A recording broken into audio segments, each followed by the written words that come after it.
પ્રભુ તારી કસોટીની પ્રથા સારી હોતી નથી, જે સારા છે તેની દશા સારી હોતી નથી. ભાવના ખૂબ છે, મારે ઘણું આપવું છે, ઘણું આપવું, પણ ઘરમાં એક પાઈ નથી કે એક અન્નનો દાણો નથી.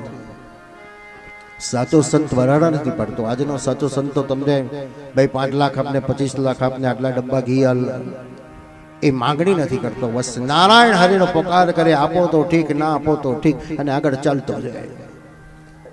શંકરાચાર્ય ઉભા રહ્યા છે. ગરીબ ગ્રહસ્થના હૃદયમાં ભાવ છે, મારે આંગણે આવેલો અતિથિ ખાલી હાથે ન જાય, પણ ઘરમાં કશું છે નહીં. શોધતા શોધતા એક સૂકું આમળું હાથમાં આવ્યું છે.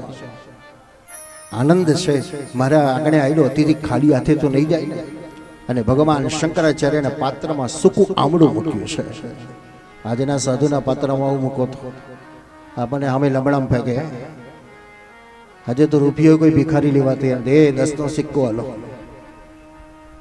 સાચો સંત એની આંખમાં ક્રોધ ના આવ્યો, પણ એની આંખમાં આંસુ આવી ગયા. વર્તમાન સમયના લોકોને સમજવાની, ખૂબ આ ચરિત્રોને સમજવાની જરૂર છે કે સમાજ કેટલો ગરીબ છે, પણ સમાજની ભાવના કેટલી વિશાળ છે.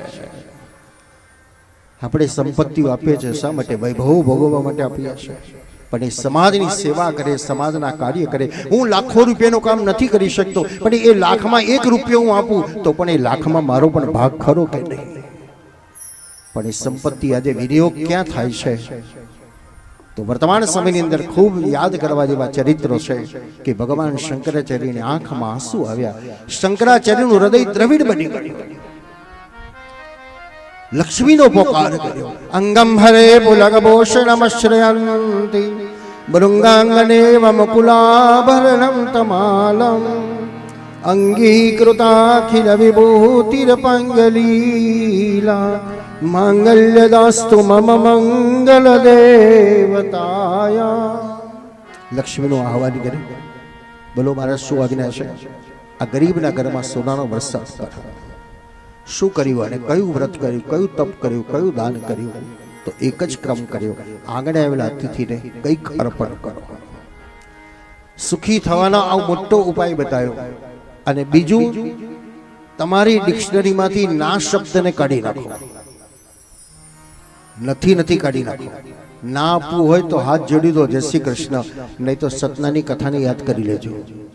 સાધુ વાણીઓ ખૂબ સોના ચાંદી લઈને આવ્યો હતો ને ભગવાને સાધુના વેશમાં કીધું, ભાઈ તારા નાવડામાં શું છે? અને સાધુ વાણીએ વિચાર કર્યો કે સોના ચાંદી કહીશ તો માગી લેશે, એના કરતાં એમ કહો મારા જ વેલા ને પાંદડા જ છે. તો ભગવાન કીધું, જા તારી ઈચ્છા પૂરી થાય. માણસ દુઃખને પોતાની જાતે બોલાવે છે, દુઃખ આવતું નથી. આપણે ક્યારેક એવા શબ્દો બોલી કાઢીએ છીએ અને જ્યારે આપણી સામે આવીને ઉભા રહેશે ત્યારે આપણને બધાને દુઃખ થતું હોય છે. તો શું બોલવું, શું ન બોલવું, એનો પણ વિચાર જોઈએ.